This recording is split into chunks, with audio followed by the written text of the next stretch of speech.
climb. Our leaders.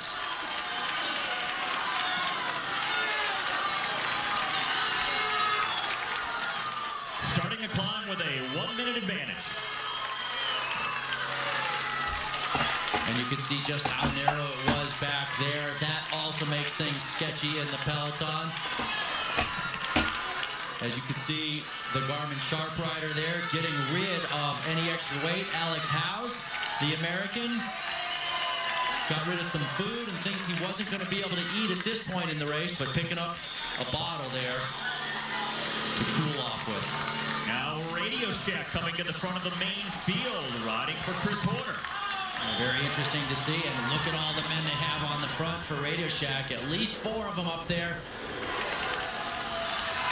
Katusha also working at the front of the field for Joaquin Rodriguez, their overall leader.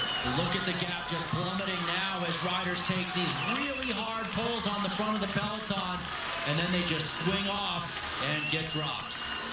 Looks like Horner is second wheel there. He is indeed. And then Joaquin Rodriguez a few wheels back for Katusha. This is up to the very front of the stage. Azanza for the Euskaltel squad. This is the steepest part of the climb where it gets over 12%. The 13-rider breakaway now seeing cracks form in the foundation. And 4 riders for Radio Shack now at the front. Chris Horner, second wheel again. Right behind Fabian Cancellara, who is leading the way. Boy, Cancellara has some great form right now, I have to say. He is going to be tough to beat at the Worlds. Vincenzo Nibali also there near the front in the red jersey as the overall race leader for Astana. Today he can kind of sit back, mark wheels, and ride more conservatively. He doesn't need to take time. He can just play it easy here and follow the riders that are his main rivals. Indeed, it puts him in a very enviable position. Now, let's remember that Chris Horner has a teammate up the road in Matthew Boucher in this breakaway group. So if this group had a little bit more of an advantage coming into the climb, that could potentially really be a big benefit for Chris. But with them being so close, it may not actually help. But you know, if Chris can get across and get the help of Boucher, it could propel him up the road. Other riders starting to lose some contact with the main field as it gets stretched out on the lower slopes of this climb. Horner with teammates at the front, 3 seconds behind Nibali on the general classification. Coming up to the steep point now, where he gets up close to 12% and beyond. And who said Fabian Cancellara couldn't go uphill as he's still at the front of the peloton, sitting second wheel when so many guys have already been dropped. That's the thing about Spartacus. He can go up a short hill very rapidly. The breakaway group had a lead of 4.5 minutes at one point earlier in the stage. It's down under a minute now with 13.5 kilometers remaining. Radio Shack and Astana, the 2 teams with the most riders at the front of the field. World champion Philippe Gilbert, number 51 in the rainbow jersey. After finishing second on yesterday's stage, he is having some trouble on this climb. Yesterday he did look very good, and I think he has a great shot at winning a stage later on in this year's Vuelta.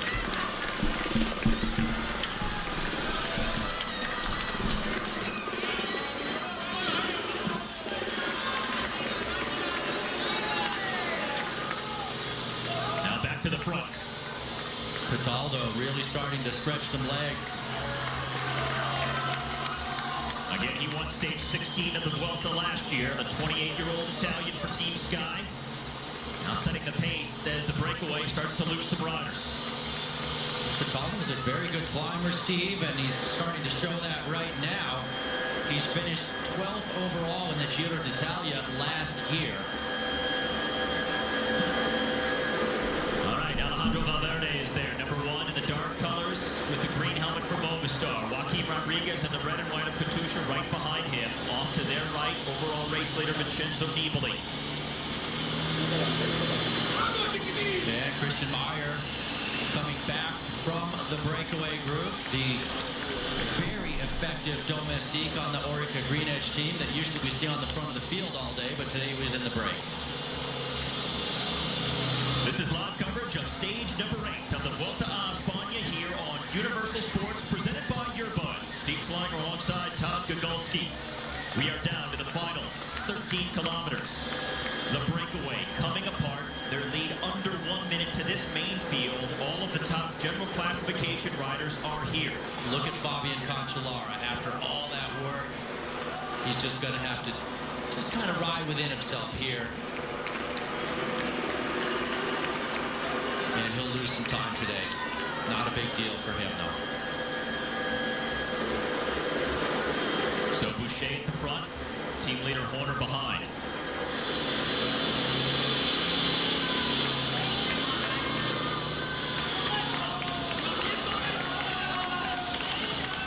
And 22 seconds to these three leaders with 8.5 kilometers now left to go. And from here, it's a pretty steady slope. Between 7 and 8% most of the way. That's the average gradient. Look at this, Kreuziger in trouble. Roman Kreuziger, the leader of Saxo Tinkoff. Very unexpected to see him in trouble. He's a guy who came into today 42 seconds down. The general classification hope for that team. And he looks like he's starting to crack. Not their highest GC rider. That's Nicholas Roach at 8 seconds back in third place overall. But Kreuziger really their long-term overall threat, and now that may be slipping away. Yeah, very surprising to see Kreuziger in that position. Especially, look at the size of this group. This could be 40 guys still left in this group. That's certainly a surprise. Well, Horner looking back to see exactly who's with him and how many. And these are the riders losing time with 8K left. A lot of damage being done. Matteo Monteguti there, coming off number 18. The NetApp man, 156 is Bartosz Pizarski. He was in the early break and then did a bunch of work chasing at the front of the peloton. Well, let's see if that NetApp work pays off for them. If Leopold Koenig is able to transform this mountain into a big stage win for him and his team. All right, the clock starts for our three leaders at the 8K banner. Let's see how far back the overall contenders are in the field.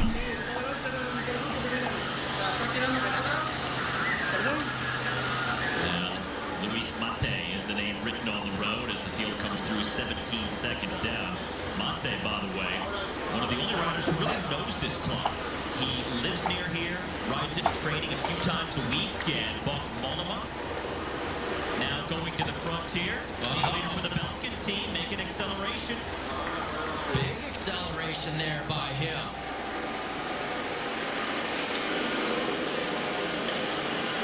I talked with his director yesterday, Steve, Eric Decker, just to check in, see how Mollema was doing. He says he's feeling great. First 7 stages have been good for him. And he said this stage was a new chapter of the bike race with a longer and harder climb and many more to come. But he said Mollema's feeling very good. All right, this is still the front of the race. Our three riders who just went out of the frame on the right-hand side of the screen. Now, the small group of general classification contenders, next group on the road. So Mollema was making that acceleration, but he's a little way back. Okay. So he was making an acceleration, but he's a little behind the other GC riders, it appears. Yeah, it does appear that way. He just was trying to get back up in there. Mollema is a guy who's good on both long climbs, and he's also very punchy and explosive. But we haven't really seen much long climbing yet in this race, and maybe he's just having an off day. How about Chris Horner, still second wheel, and teammate Fabian Cancellara pacing him earlier. Now Matthew Boucher, who's come back from the original breakaway. He's helping the American out at the front. It's great to keep your team leader right at the front like that so he can respond to any attacks, and he's out of the wind. And that's the benefit of having Boucher up the road in that early breakaway. He can soft pedal just a little bit on the climb when it got really hard, go back, and then have that extra bit of freshness to help out Horner. Peñas Blancos climb being used for the first time ever in the Vuelta a España here today on stage number 8. Benyat and Chosti struggling for Movistar coming off. And, you know, he finished 10th overall last year. 7K left for the small peloton. It might seem to cost me. And it looks like Balls is now gone. So it's Nares here at the front, followed by Cataldo. Oh, look at Nares just grinding the massive gear out of the saddle. And you can see Cataldo just spinning away. But Boucher, still a trusty teammate. The two Americans, Boucher and Horner, at the front of the general classification group. And boy, they are coming up on the back of our two leaders very quickly here. Just 10 seconds down now with 6.5 kilometers left. Well, it looked like it was never to be for that breakaway group to succeed. But certainly, Cataldo and Nares have put in a big effort on this climb. And I got to say, having Boucher there at the front of the field for Horner right now is massive for the American. Dominic Nares, at one point, was the virtual overall race leader on the road when that 13-man breakaway had 4.5 minutes. That was earlier in the stage, and Nares starting today 2:57 behind the man in the red jersey there, Vincenzo Nibali. But the gap has now almost been entirely reduced because of the pressure being applied by this field with Radio Shack at the front. Nibali, fourth wheel from the front of the peloton right now in the red jersey. And really the entire pressure from the peloton on the climb has been put on by Radio Shack. It's been one of just 3 guys from that team who's been on the front driving the chase and reducing the peloton. And now we're looking at maybe 25, 30 guys left, probably about 30 left in that peloton. You can see the colors of the Dutch national road champion Johnny Hogerland hanging on to the back of that group. And here they come. You see them on the right-hand side of the screen, led by Radio Shack. That small, reduced main field. Bringing back our two leaders. Dialing them in with 6 kilometers now remaining to the summit finish. There's Sammy Sanchez, number 91 for Euskaltel. This is a climb that would typically suit him, but not riding at the front right now. Yeah, he has not had very great legs, that's for sure. We saw him crack on the very first summit finish of the race and lost almost a couple of minutes there, and it's just been hard for him so far in this race. But if we move up to the front, there's Chris Horner out of the saddle. He does a lot of out of the saddle riding, the American. You notice when he won stage 3, he was out of the saddle probably about the final kilometer of the bike race. It was the same when he won the Sierra Road climb back in 2011 at the Tour of California, and he went on to win that race overall. Well, considering what's happening right now, it looks like our stage winner is going to come from the reduced main field of general classification contenders. So that means that we also have a possibility of the race lead changing hands today, because there are riders within time bonus proximity of the red jersey. We could see things shuffling in the general classification just a bit here.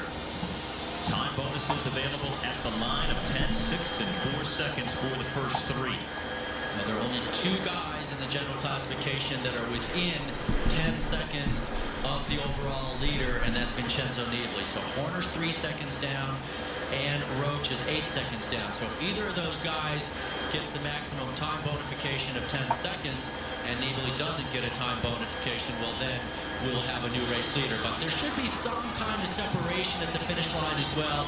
I don't think they're going to ride it all the way up and just sprint it out. Well, also the possibility of Nibali getting dropped as well. So that brings more guys into time bonus proximity of perhaps moving forward if Nibali shouldn't be able to hold the wheels of some of these other top GC riders here in the final 5K.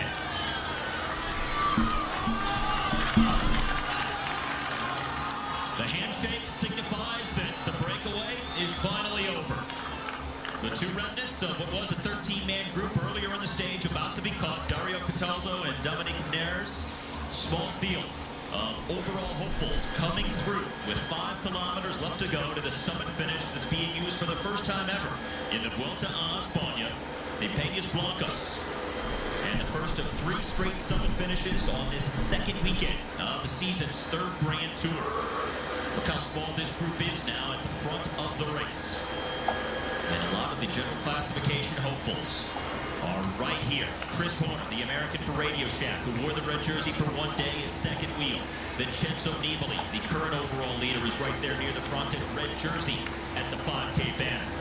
You also have Ivan Basso in the green for Cannondale, the 2-time winner of the Giro Italian. Joaquim Rodriguez of Katusha, the Spaniard in search of his first ever Grand Tour title, is in this group. And so is Alejandro Valverde, former Vuelta winner, wearing #1 for Movistar, also looking very good in this group right now. There is Rodriguez in the red and white, right behind Valverde, who's in the dark blue and the green for Movistar. Sammy Sanchez, number 91, who we just mentioned for the Euskaltel team, starting to move up now in the group. Interesting to see how far back Valverde and Rodriguez are. They're kind of in the middle of this group. It's only Horner of the true big favorites. It's Horner and Nibali up in the top, but not the other guys. Now there goes Antone. Igor Antone, the first acceleration from this group of general classification contenders, coming just inside of 5K from the finish. It looks like there's a response there from NetApp, but I do not believe that is Leopold Koenig. I think that is David de la Cruz on that squad who's going. Antone, 5:42 down on the general classification, so not an immediate threat here to the lead of Vincenzo Nibali.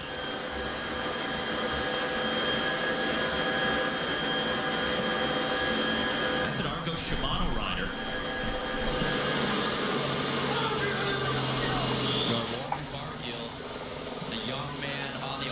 Team was one of the guys they wanted to see just how he would perform on this climb today.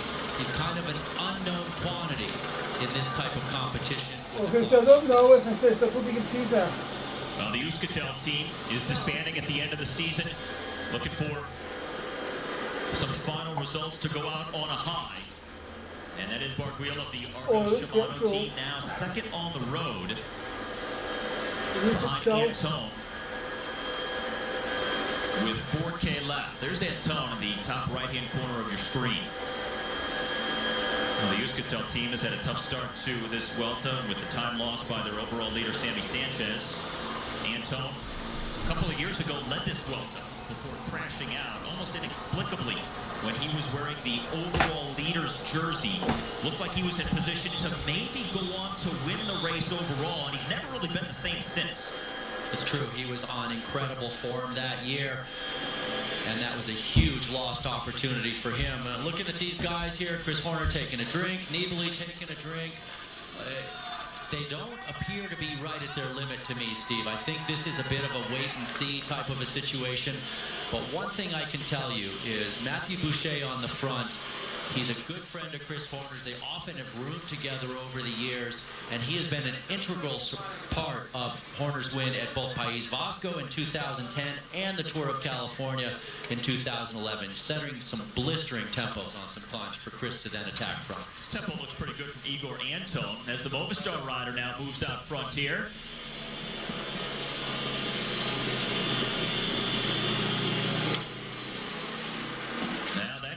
Aeroscoop, number 2. He's 52 seconds behind Nibali in the general classification. Alejandro Valverde, of course, is the team leader, 21 seconds behind. He's sitting back in the group. And now other riders going forward. Horner has to respond. Astana, Katusha.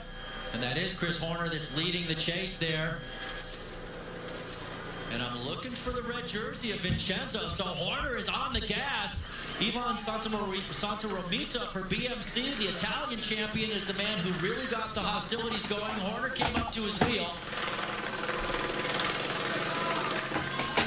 Here's our leader, Igor Antone, with just over 3 kilometers left. And now more action coming from that group. Horner. Oh, big attack by Chris here with 3K to go. And nobody able to follow the 41-year-old American. Nibali's a few seconds back, about 4 or 5 wheels behind Horner, who's now chasing Igor Antone, the leader with 3K left. Igor Antone, not a big threat on the GC again. He's 5:42 down, but he is a threat for time bonuses. And Horner would love a time bonus to move back into the red jersey of overall race leader. Antone inside the 3K banner. Horner leading the chase. Nibali coming up. He's now 2 wheels behind Horner.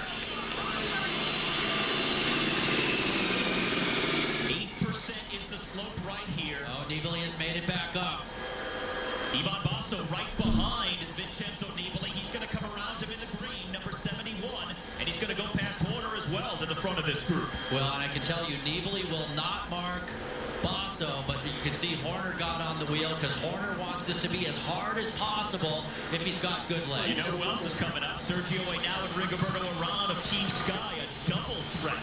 Oh, yeah, indeed. They're both right there. Urán in front, Henao right behind. Remember, Henao on the first summit finish, he suffered from not eating enough. He bonked and he lost time, but they say he's got good form. All right, Antone again, he is the leader.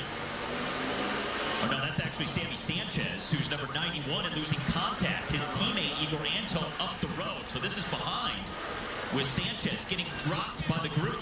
Yeah, this is all kinds of pain back there as men struggling to stay on the wheels. And now Horner in the wind on his own. No teammates left. And Nibali just marking the wheel. He's glued right on the American. This is Igor Antone, leading by 9 seconds. Teammate of Sammy Sanchez, number 92. He's at the front of the stage. 2.5K from the finish. Behind him, Horner at the front, then Nibali, Basso. Then it's Sergio Henao and Rigoberto Urán, the next two for Team Sky. Joaquim Rodriguez still there for Katusha as well. And nobody making a move.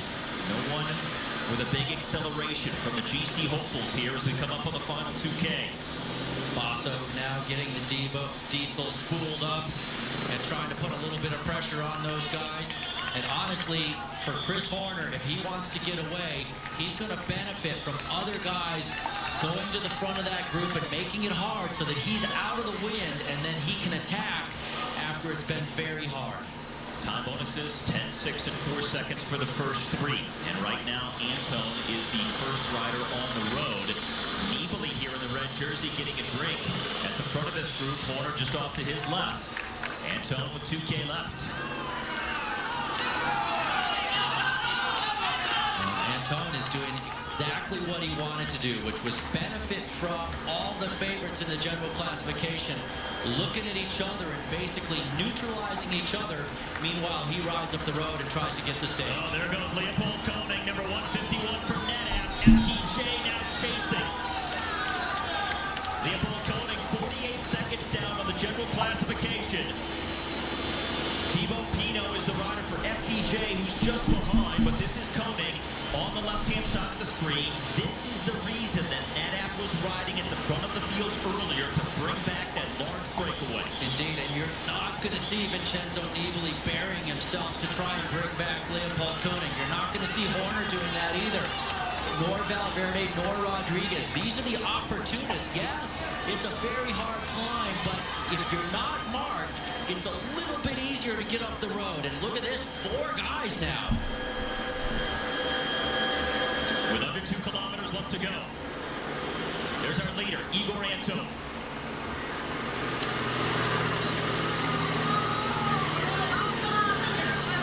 Just inside of 6 minutes down on the general classification. He's been given some leash and looking to run away with a stage win. The chase behind. This is that small field that's getting ever smaller of general classification riders. Nibali has a teammate pacing him in front. Looks like about 15 guys. Basso is up the road with Pinot. Also, we've got the winner from one of our earlier stages as well, and one of the teammates of Joaquim Rodriguez, and that's Daniel Moreno. Excuse me, I'll get it out eventually. He's in the white jersey. So Basso making a move on a climb that we noted really suits him well. Basso coming to the front. He's 132 down on the general classification. And that's pretty much from the opening day's team time trial where his Cannondale team struggled. Other riders can't hold the pace here. That's Jaimar Zubelli up for Radio Shack, just getting split off the back, so he wasn't quite able to get up there to help his team leader and teammate Chris Horner. But Basso really digging in with Moreno, Pinot. So it's Basso, followed by Daniel Moreno and then Thibaut Pinot. And they're chasing Igor Antone, whose lead is slipping away inside the final kilometer. And look at this, Leopold Koenig is maybe going to get across as well to Antone. So this thing is coming right down to the wire. Leopold Koenig almost won stage number 2. Just finishing behind Nicholas Roach. making a play for the win on the summit finish of stage number 8 now. Back here, Nibali leading Horner, Sergio Henao, Alejandro Valverde, and Joaquin Rodriguez. Just ahead, Ivan Basso in front of Daniel Moreno and Thibaut Pinot. And at the very front, Igor Anton hoping to hold on to this lead. Oh, and these uphill finishes like this, they just grind away for so long when you're in the final kilometer. It feels like an eternity. And for Anton, that's exactly it right now. Nicholas Roach was in there in that group as well. And now, Leopold Koenig goes by Igor Anton. He is the leader and looking to ride away with the stage win. Oh, this would be massive for him and his team. Remember, they're a Division II team. They're invited to the race. This would be the first Grand Tour win for his team. And looking to move up in the GC as well. He's only 48 seconds down. But here comes Basso leading the charge behind. Koenig trying to hang on. Basso now second on the road after 4 hours. I don't think anybody's going to deny Leopold Koenig of the stage win here. Moreno could be a danger man. He's got a lot of pop, and here he comes now with 200 meters to go. Looking for his second stage win. Moreno coming up on the back of Koenig as they hit the final 100 meters. And don't forget about the general classification battle. Nicholas Roach in this group. He comes in only 8 seconds down on the GC. And Koenig is going to hang on. The first ever Grand Tour stage win for the NetApp squad on the first ever summit finish here on the Peñas Blancas at the Vuelta. And it looked to me like Nicholas Roach was third. He gets the time bonus. He's going to ride into the red jersey as the overall leader. Alejandro Valverde also coming up. The Skyriders, Henao and Rigoberto Urán, and there's Nibali in the red jersey. Crossing over right now, surrendering the red jersey. It looks to me like it's going to go to Nicholas Roach, the winner of stage number 2. Leopold Koenig, the winner of the day on the summit finish. Leopold Koenig, the rider from the Czech Republic, coming forward from the group after his team did a lot of work at the front of the peloton earlier in the stage to control the breakaway. Great guy in the mountains, a very talented climber after winning the Mount Diablo stage of the Tour of California earlier this year and almost picking up a summit finish of this year's Vuelta earlier. And at this point, it looked like he was going to ride away to an easy win. Well, it wouldn't be that simple. He would get a little of a push.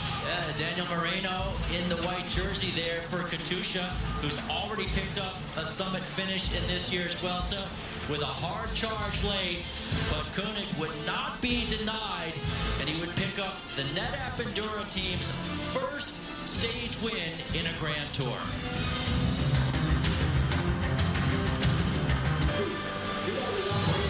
As Nicholas Roach, with a time bonus, is now the new leader by 17 seconds over both Chris Horner and Daniel Moreno. Vincenzo Nibali slips all the way down to 4th at 18 seconds back. Roach, who won stage 2, his first ever Grand Tour stage win in his career, and now leading a Grand Tour for the first time ever after 1 week at the Vuelta. And he was turning himself in through all kinds of pain in the final couple of kilometers, but it paid off.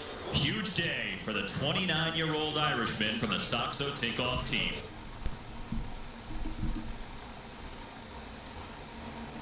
In this second Sunday with the 4th different rider in the red jersey we've seen over the course of the opening week here at the Spanish Grand Tour. Nicholas Roach, the new leader, over Chris Horner and Daniel Moreno. Race 164 kilometers heading northeast through south-central Spain, still deep in the Andalusia region.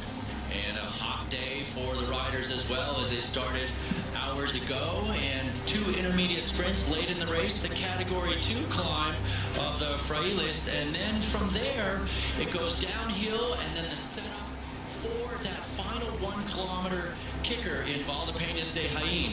Now what's going to happen is on that category 2 climb, the crescendo is going to start to build, and it's just going to get more intense until they get to that final kilometer when the fireworks are really going to light up. And we are now live with the riders on a sunny, warm day once again in south central Spain. Temperature in the mid-80s. Mostly sunny skies, riding through some vineyards at the moment, headed towards that final kilometer and the uphill at Valdepeñas de Jaén. There is breakaway, as you might anticipate, of 5 riders up the road. Right now, this is the main field, all pretty much together in pursuit. Certainly not the big breakaway of 13 riders we saw yesterday. A more manageable group of 5 out there on the road today. And a lot at stake in stage number 9. You have that Cat 2 climb that will set things up for the nasty finish.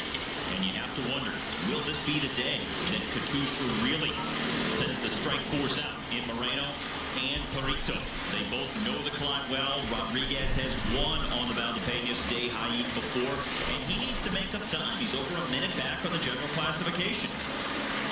Indeed, he does need to make up time. His teammate Daniel Moreno sits in 3rd place in the general classification at 17 seconds, tied with the American Chris Horner, who's in 2nd.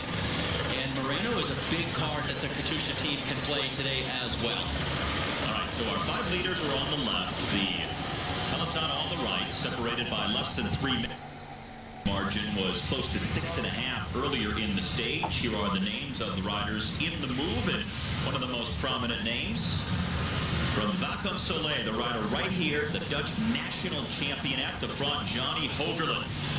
You know, if the Hoog is in a Grand Tour, he's going to be in a breakaway at least 1, if not more days during the race. Yeah, he's actually not been as active as we often see.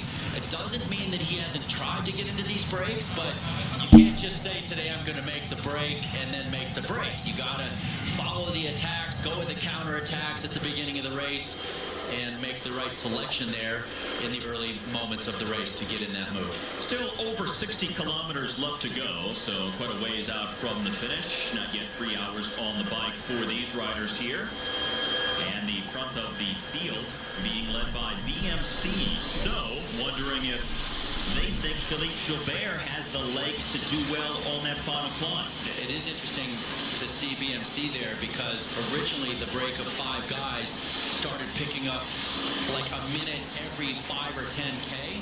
They got up to over 5 minutes, and then Katusha went to the front of the peloton and brought it back in, reined it in a little bit. And I thought at that point maybe Katusha would ride the front the entire way, but apparently they've gotten it close enough now that they have sort of relaxed their troops a little bit and let some other teams come to the front. And the rider for FDJ there, the 26-year-old Frenchman, Anthony Roux, rotating to the front, along with the aforementioned Johnny Hogerland in the break, Luke Rowe of Team Sky, Francisco Aramendia of Caja Rural, and Lloyd Braun of AG2R. Rowe there, you can see just how thin the jersey is. You can see the strap of his heart rate monitor. This is Aramendia. It's almost every day that we see him in the breakaway. I believe this is his 3rd big breakaway of this year's Vuelta. And right there, I was just kidding. It's not Lloyd Braun. It's Lloyd Mondry. Just a quick Seinfeld reference for you. See, I didn't even catch it. That's how out of it I was. I tried to slip it in there. That is Lloyd Mondry, the 31-year-old Frenchman for the French-based AG2R squad. Completing his 10th season as a professional, by the way. So a decade in the pro peloton for Mondry as of this year. Those Seinfeld references, I mean, those are references I should actually pick up. It's a show that I enjoy watching. I would hope. It makes it more fun when you do. I apologize. All right, so 2.5 minutes now for the breakaway with under 60 kilometers left to go. But when you consider a breakaway on a day like this and any chance to stay away, considering the steepness of that final climb in the last kilometer, conventional wisdom over the years has told us that you almost have to have a minute or more going into that last kilometer to have any chance on the steep ramps. Yeah, you know, you love to throw out that conventional wisdom. Sometimes cycling, of course, doesn't follow the conventional wisdom, but I agree with you, Steve. You know, it's maybe if it's one guy, he needs 45 seconds or a minute. If it's a couple of guys or a few guys, then they're going to, theoretically, they'll be a little bit fresher, so they can maybe get by with a smaller advantage when they get to that climb. But I'm telling you right now, 58K to go, 2:25 for the break. It does not look at all good for the breakaway, even to make it close to that final climb. Well, we're talking about hitches up to almost 30%. That's standing still type of stuff. And when you have riders like Rodriguez and others who can be so good like that, the difference in speed between riders from the breakaway who have been out there all day and a fresh Perito or a Daniel Moreno, it's almost like night and day what we'll see from them on that last climb. And so much can be made up and so much can be lost in that short 1 kilometer stretch. Indeed. And now you can see Zaitsev on the front for the Katusha squad. So they're still keeping their hand in this. You know, let's go back a few days ago. We had a climb on a stage that the climb was, hey, there's our new red jersey, Nicholas Roche. First time for him ever leading a Grand Tour. He's ridden incredibly well. Been on the podium in a couple of stage finishes, both of them uphill. Winning a stage earlier in the race as well. Now Roche, the 4th different rider to wear the red jersey now in the first 9 days of the race. And actually, this is a pretty decent finish for him. I mean, he's a guy who's been close. The last couple of times this has been in the race, 2010 and 2011. He always finished pretty close in there, so don't expect him to lose that jersey today. It's possible, sure, but the way he's riding right now, I think he should have his designs on holding on to that jersey on this finish. I think Moreno might be his biggest threat to take it away with a potential win and a time bonus. We will see as the stage unfolds now under 60 kilometers left to go on day 9. As we come back, Armandia is about to be brought back to the field with 25 kilometers left to go. They are really riding now 3 kilometers away from the start of the Category 2 ascent that will last for 6K, and now Armandia has been caught. Nedap and Dura riding at the front with Movistar, Belkin, and Cannondale just behind. This thing is starting to really fire up. Indeed it is, Steve, and you know they have 2 guys that are potentially really good at the finish. One we saw take the win yesterday in Leo Koenig, but the other man is Bartosz Zizarski, who finished 2nd to Rodriguez just last year in the stage of the Giro d'Italia to Assisi, and that was a very steep finish, and Huzarski almost got the win there, so he's a very punchy guy on a steep finish. Gogo, are you surprised that the breakaway was brought back like this before even the start of the Category 2 climb? Not completely, Steve, because as we were talking the first couple of segments of our show today, this is a day where the crescendo just starts to build, and it just gets harder and harder all the way to the finish. And this thing is not going to let up on the climb, and it's not going to let up on the descent to the finish because the roads are small, and everybody is absolutely panicked about the final kilometer that they're going to see in the race. Now Belkin riding at the front. The riders almost at the base of that climb that starts with 22 kilometers left to go. Belkin with some disappointment in yesterday's stage number 8. A big time for both Lawrence Tendam as well as Bokka Mollema. Mollema losing about 2.5 minutes. That was a bad day for him, and he's got to shake it off now and think about, is he still going to race for a top place on the general classification, or maybe change the objectives and go for a stage win. All right, somebody is going to try to attack at some point, still with over 23 kilometers left to go on the stage. Category 2 climb might provide a good springboard. They're going to need some time going into the final kilometer of the stage overall that hits 30% to the uphill finish. So do you think someone can use this as a launch pad coming up and make it stick all the way? I really don't. It's just the final climb is so hard, even though it's only a kilometer long, that guys don't have it enough when they get there if they're dangling off the front. So I think this is all about marking your rivals over this climb, staying in position, fighting for that position for the kilometers down to the finish, and then capitalizing on that good position and hopefully some really good legs. But they're not even on the climb, and all these guys are coming out the back of the peloton right now.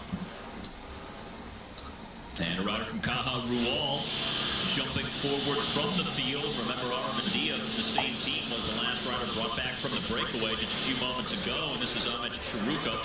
No surprise that he would launch a move like this. No surprise at all. And here's the guy who wants to test our theory of whether or not somebody can get over the top of the climb and make it all the way. And as I mentioned a moment ago, they're not really on the climb. Well, I say climb in quotation marks because, oh, look at this. We have a crash and a complete bottleneck. Total standstill.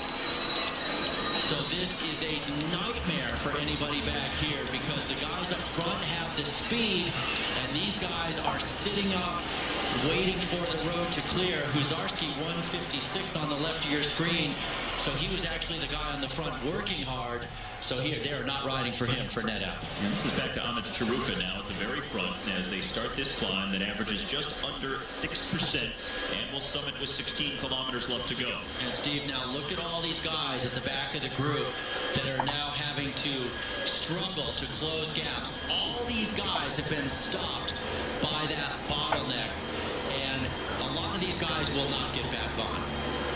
And I was mentioning the climb in quotation marks because the event says that it starts with 22K to go, so they're finally on it, but they've been climbing for a while already. And for the folks who didn't see, you did literally put your fingers up in quotation marks, so you weren't fooling around. Yeah, well, that's the, you know, the universal sign. I got you. Yeah.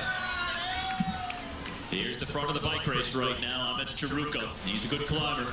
Out of the saddle, motoring up these narrow roads. First categorized climb of the day, coming inside the final 25 kilometers of a 164K effort. And remember, Chiruka spent the bulk of his career riding for Euskaltel, but this year moved over to the Caja Rural team, so that's a professional continental team. It's a step down from Euskaltel, but he has come out swinging a lot this year, winning the Vuelta a Asturias earlier this year in May, a stage race there, as well as winning stage 1. And so he's been very good and also won the mountains classification at País Vasco in April. These are the riders who have been dropped. Marco Pinotti was the man for BMC. Now right there, number 203, and that is the winner of a stage a few days ago, Michael Morkov. He was the winner when Tony Martin was caught right before the finish line after his solo effort for over 100 miles out on the day. Tony Martin almost time trialing to a win, but caught right at the line. And Steve, let me just describe a little bit the change in motivation and also opportunity when you switch teams. Because Chiruka off the front right now with those wins I just mentioned, he had never won a professional race before this year. So when he was on the bigger team, he was always supporting a bigger rider, a bigger name like a Sammy Sanchez. This year he's had freedom to fly on his own, and he's done good by doing that. Lead almost 10 seconds. You can see he's way down in the general classification, so the GC men don't have to think about him per se. Although a lot of those GC men, like Rodriguez, Moreno, the guys that have a lot of punch, they don't want someone off the front because they want to get that time bonus at the end of 10 seconds. All right, this is the chase behind, and not too far back. Chris Horner is there near the front of this group. And again, he had Fabian Cancellara just in front of him. Same scenario as yesterday. And the stick. And now another attack from the field. Who on the floor? Remember, Chiruka is up front.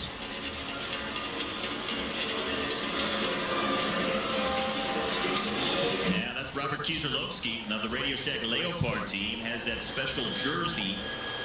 That's right, he's the Croatian national road champion, so he goes up to Chiruka and has a lot of suds as he pushes the pace immediately. And just seconds behind the peloton. Summit at 16K from the finish, so 3 kilometers of climbing left to go. So very interesting to see Kieserlowski. You can see Horner in the white jersey with the blue helmet, about 4 guys back from the front of the group. Horner now has a teammate up the road in Robert Kieserlowski. And, you know, that could potentially be a springboard for Horner to try and do something, but My guess is this is more Kieserlowski striking out to try and do something on the stage. Just keep a little pressure off of Horner and force the other GC men and other teams to do the chasing. Now, Charuka didn't last long out front, so Kieserlowski the only man ahead of this field now. Tal thinks that Boassenhagen can win a stage of this year's Vuelta. He was in a lot of pain with his shoulder at the Tour de France as a Cofidis rider now also launches a move off the front of the field. Well, people sensing just a little bit of a lull at the front of the peloton. Let's see if Kieserlowski's going to get on that one, and the answer is no.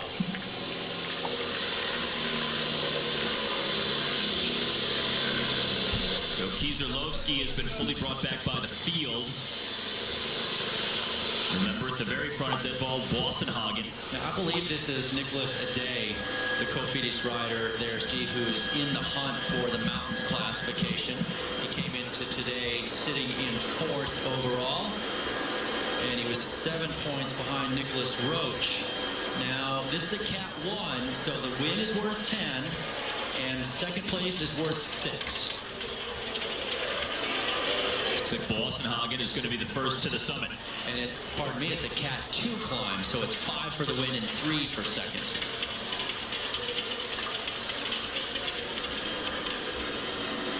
Movistar now with 3 riders at the front. Valverde is the 3rd rider in line with Chris Horner sitting on his wheel. Joaquim Rodriguez not too far behind for the Katusha squad in the red and white. Other riders having trouble at the back of the field. That is Steve Chanel, number 14. Picks up the water from a spectator, pours it over the body. These are hot, hot climbs. You don't have that cooling effect of all the wind. Nice to get some water on the system, and Boassenhagen first over the top. Let's see what he's got to back that up with now for a potential stage bid. It's going to be tough.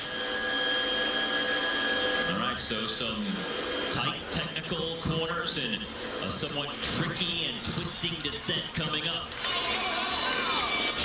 Looks like Chris Horner missed grabbing a bottle on the overhead a day, second over the climb, and he's going to, looks like maybe he's going to press on. Nope, he's kind of sitting up. Been in multiple breakaways in the first week of the Vuelta.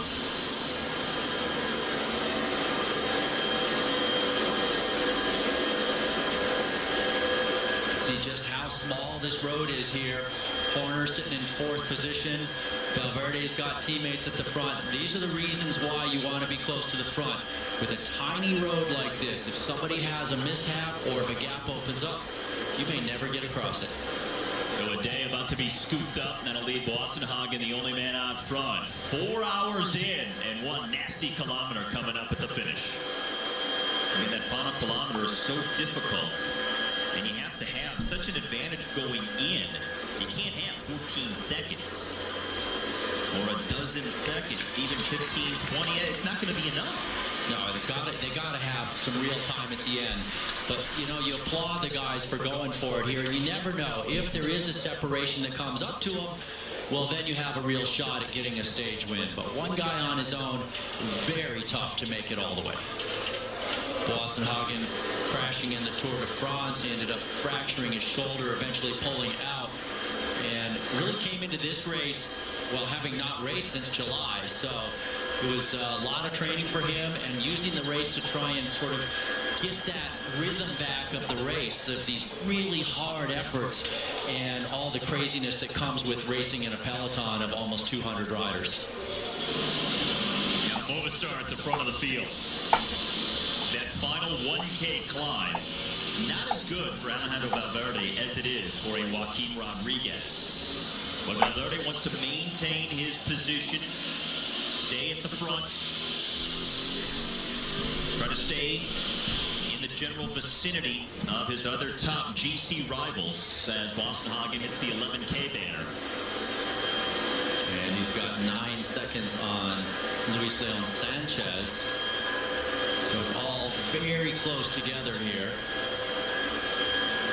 There goes Sanchez, and the peloton should not be far behind. The gap right at 20 seconds, it looks like. With Movistar leading the charge, Katusha has settled in behind now. Now, Joaquin Rodriguez and his teammate Daniel Moreno for the Katusha squad, two of the big favorites today. And, well, Moreno, with a good ride, could not only win the stage, but he could take the red jersey of overall race leader. Indeed, he's only 17 seconds down, so he just needs to get a little bit of time and a stage win on Nicholas Roche, and he could change that jersey for the red jersey as the overall leader. Now, Joaquin Rodriguez is their long-term team leader for Katusha, but if you're wondering about Moreno's ambitions for today, he said at the start that he dreams of taking the red jersey today, so you have to believe he's going to go for it. 10-second time bonus for winning the stage, 6 seconds for second place, 4 seconds for third, but also need a gap on Nicholas Roche, which is certainly a possibility on a steep climb like we have at the finish. It is certainly a possibility. Boassenhagen, I don't think he's going to make it, Steve. He looks like he's starting to really come apart. These little uphill sections are just so hard on the solo guy. Luis Leon Sanchez looking a little bit more composed than Boassenhagen on this climb, with just over 9 kilometers to go. Now, for some context, you look back at the last 2 times they used the Valdepeñas de Jaén climb at the end of the Vuelta stage. It was in 2010 and then 2011. Each time they did it, there was a single rider at the front when they hit the base of the climb. Neither time did that rider survive. It was Rigoberto Urán in 2010, David Monfutier in 2011. Those guys were blown away and didn't even factor in the finale. Yeah, and look at Luca Paolini on the front for Katusha now. Just mowed down Luis Leon Sanchez. 9K to go. We'll see, starting on the clock now, how much time Edvald Boassenhagen has lost. Oh, it came down precipitously. It was 20 seconds a kilometer ago. Now it's 10 or 11. With Katusha at the front.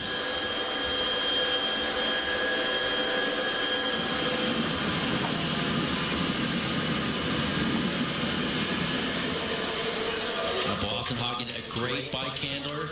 He's a very all-round rider. He's got a good sprint. He's good at climbing on long climbs. He's good at climbing on punchy climbs. So he's got the chops. It's just that when you're by yourself, you're doing so much work. And right now, you think of the other guys who are going to be attacking the final climb. Guys like Rodriguez, Moreno, Horner, Valverde. All those guys are sitting on a wheel in the draft, coasting on this descent, while Boassenhagen is having to throttle it. Now, go. The key for a stage like this, patience. Having the patience to wait until you absolutely need to make the move. It's easy to say, it's hard to do. Yeah, that's right. Patience is key. And we may see the winning move on that final climb come inside the final 500 meters. It may explode immediately, but guys just following whoever's taking the early initiative, and then finally when things start to settle down and guys really start to get bogged down, someone attacks late. Well, Joaquin Rodriguez, certainly the big favorite because of his acumen at steep uphill finishes like this. Going back to 2010, he attacked too early, ran out of gas. Igor Anton went away in the final 300 meters and won the stage. So even Perito, being as strong as he is on this type of a final climb, once we get there, he even went too early and didn't have the patience, learned his lesson, and came back in 2011, waited until later, and used that to win the stage a couple of years ago. Yeah, Luca Paolini now dropping his teammates. Probably pretty disappointed, actually, that he has to stop pedaling, because he's used all, he wants to stretch it out. He wants to split the peloton. He wants to keep Rodriguez in a good spot. And when his teammates can't sit on his wheel, all that energy goes to waste.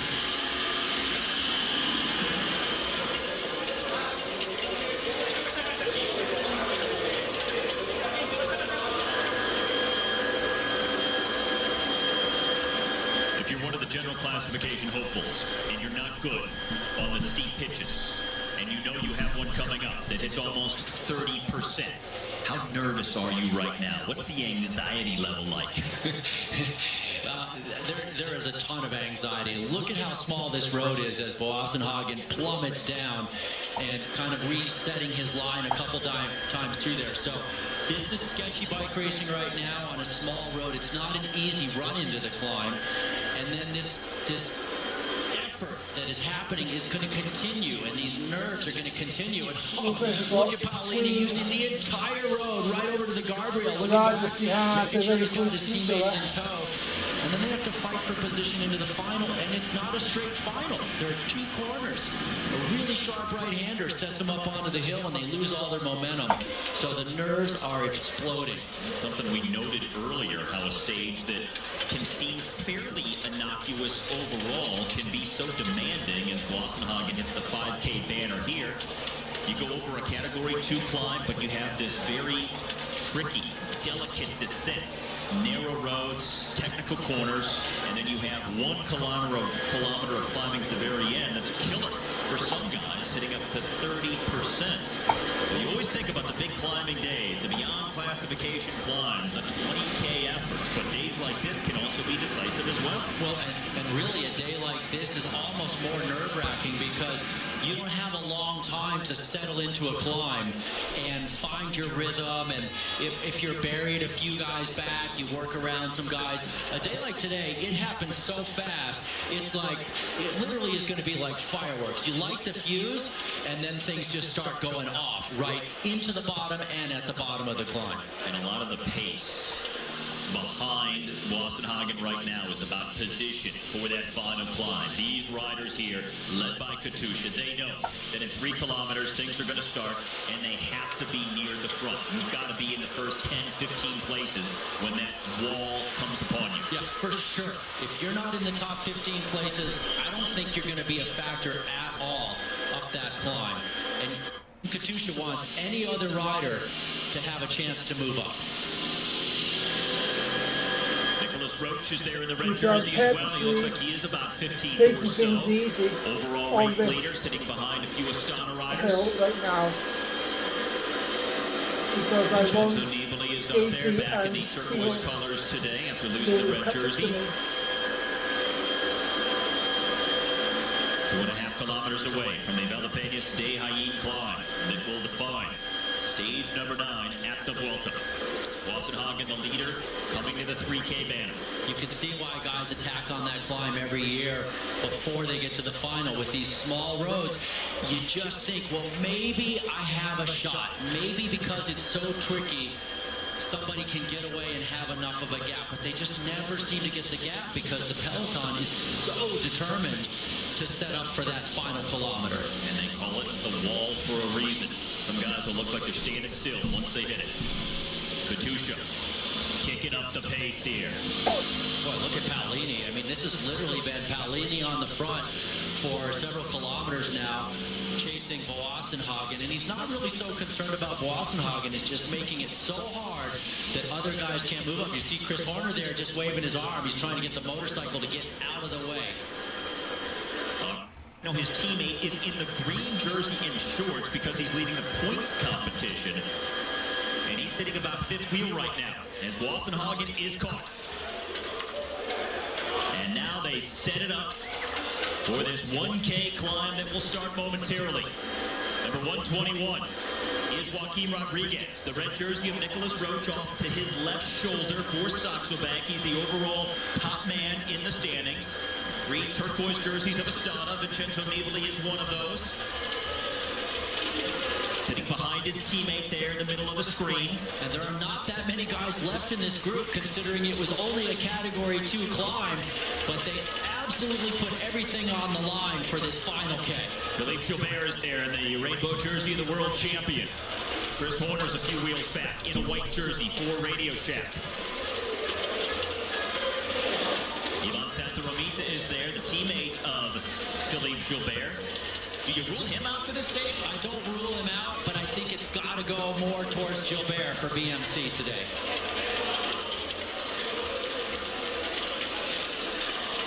The crowd is waiting for the first attack, and it's going to come from Astana.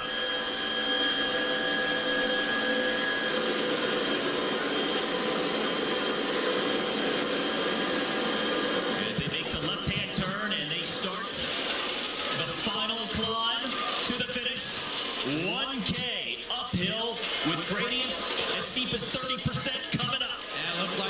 Mitrovic was the man who got it going for Astana, but he is now peeled off, and it's Cannondale on the front. Watch how narrow it gets through here. Movistar's second wheel. And that's that corner that just scrubs off all the speed. You can see Rodriguez right back there for Katusha, perfectly placed. Daniel Moreno is there as well. It's like Igor Anton coming up in that orange jersey of Euskaltel along the fencing on the left-hand side of the course. And now it really gets steep.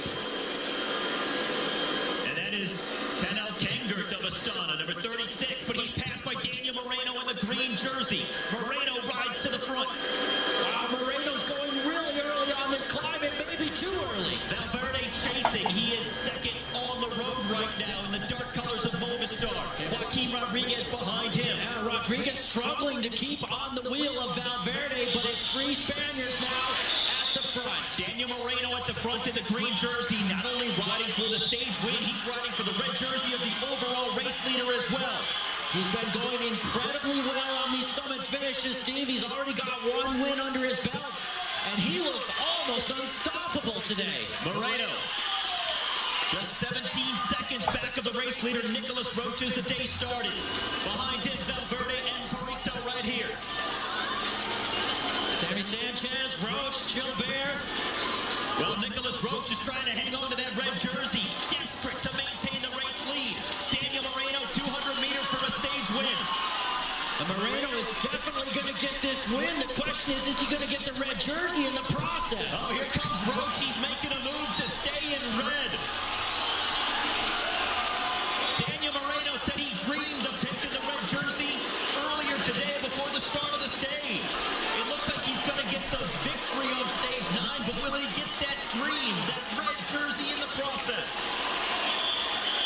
Moreno wins on the Valdepeñas de Jaén. Alejandro Valverde takes second. Perito Rodriguez third. And here comes Nicholas Roach to take fourth. Oh, it's going to be tight. It is going to be tight. It was either 7 or 8 seconds back to Roach. He didn't get a time bonus. Corner now crossing. Well, we know that Daniel Moreno got the 10-second time bonus for winning the stage. Now we see what the gap is to Nicholas Roach here. What a finish on stage 9 of the Vuelta. 4 days shy of his 32nd birthday. And now the 5th different rider to wear the red jersey of overall leader after the first 9 days of the Vuelta a España. It has been exciting so far, and for Daniel Moreno, today's a dream come true. All right, the new overall standings after 9 days of the Vuelta. That is the literal top 6 with Daniel Moreno. Now a 1-second lead over Nicholas Roach. Ivan Basso, also another big name at the bottom of that leaderboard. 137 back of the new man in the red jersey. And a lot of prominent names within contact of the top spot right now. But the red jersey belongs to Daniel Moreno because of this win and the time bonus that went with it. A fantastic ride by Moreno. Yeah, sure, he was hurting pretty bad at the end, but he went up that climb a lot faster than I thought guys were going to this year, and he didn't slow down that much at the end.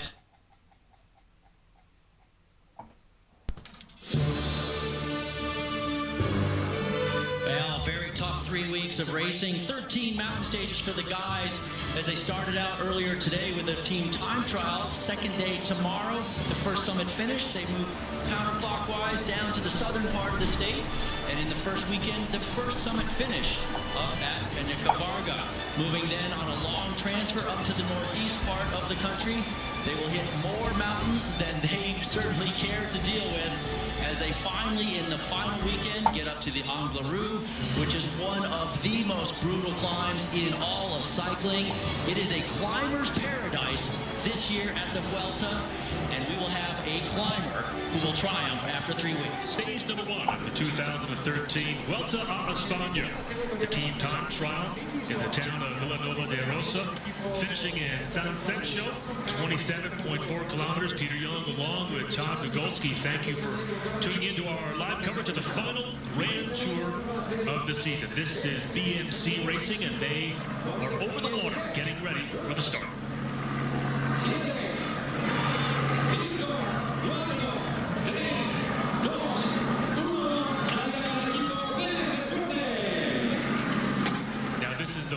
team off on today's stage number 1. This is the 4th year in a row that the Vuelta is starting off with a team time trial. A little bit longer than last year's start time, and also an interesting start on one of these barges and platoons. Yeah, big time. It's a very unusual start for these guys in a very tricky discipline, but tomorrow and further on, tons of climbing. The 2013 Vuelta a España, the final Grand Tour of the year, is underway. And back to the start line here at today's team time trial.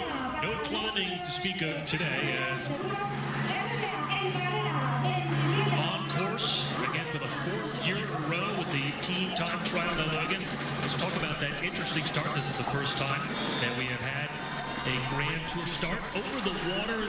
They're like a pontoon or a raft, and beneath there are cages that they grow seafood in. So kind of a nod to the local industry here on the coast. They will get some winds today. Speaking of the coast, Todd, some winds off the Atlantic Ocean could play some havoc here for the teams here in the team time trial. It's a beautiful discipline as we get this shot of the Caja Rural team out of Spain, but it's also a very tricky discipline. And part of the reason it's so tricky is because they have to ride incredibly close together to maximize their energy savings through drafting. And they're on these special time trial bikes, which don't handle as well as a typical road bike. And they're going so incredibly fast that they're on their limit physically. And then you know how it is when you get really tired, you start to make mistakes physically, and it can be hard to judge your speed and other things. GC contender for Caja Rural is David Arroyo, the 33-year-old Spaniard.